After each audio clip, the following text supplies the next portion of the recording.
যেই কারণে মায়ের পূজা করতে প্রেম ও সোহাগে প্রতিটা দুয়ারের মাটি অবশ্যই হবে। আর লাগে কি মদ। এই মদ কি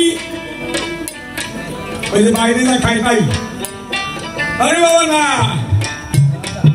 আপনারা যারা এমনি মদ খান, বাইরের যে মদ অ্যালকোহল, ওই মদের নেশা ঘন্টা 2 পরে খাই দিয়েছে। আর যে মদের মত্ত হয় পঞ্চানন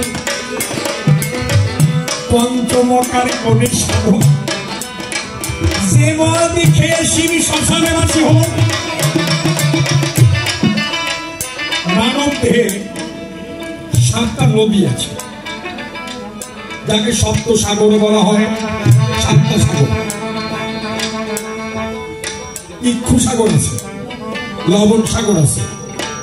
আমি সোজা কথায় বলে দিচ্ছি বাবা, এই সহস্র ধারা থেকে যে মত বহির্গত হয়, একবার সাধন যোগে যদি কেউ জীব আলা জীব উল্টে পান করতে পারে, ওই সঙ্গে স্নান করলে জগতে মত সাধন হয়ে যায়।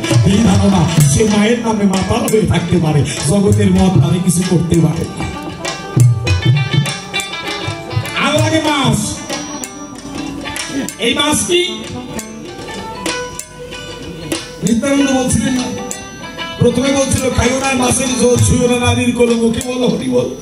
এই নাম জমে পরে নিতাই দিল ঘোষণা, খাইও তাজা মাছের ঝোল, ছুঁয়ো যুবতীর কোলে, মুখে বলো হরি বল। আমার কাছে বলেন দেখি মাছ কাটলে আর তাজা থাকে নাকি? তাজা মাছের ঝোল হয় কি করে? এই মৎস্য সাধনা, এই মৎস্য সাধনা হচ্ছে 12 আঙ্গুল শ্বাস। এই 12 আঙ্গুল মাছ, এটাই হচ্ছে সাধনা। যদি বাইরে 12 আঙ্গুল, ভিতরে 12 আঙ্গুল। যদি কারো বাইরে বাইরে বাইরে বাড়ে, অকালে সে মরে, আর ভিতরে বাড়লে বাবা সে দেখবেন অনেকে ঘুমায়, ঘুমানোর সময় নাক দিয়ে ঝাড়ু দিয়ে দেয়, তাই না? আমরা কি বলি না, রাবণের শীতে ঘুমায়। আমার বাবা বলতো রাবণের শীতে ঘুমায় না, যার যার শীতে সেই ঘুমায়।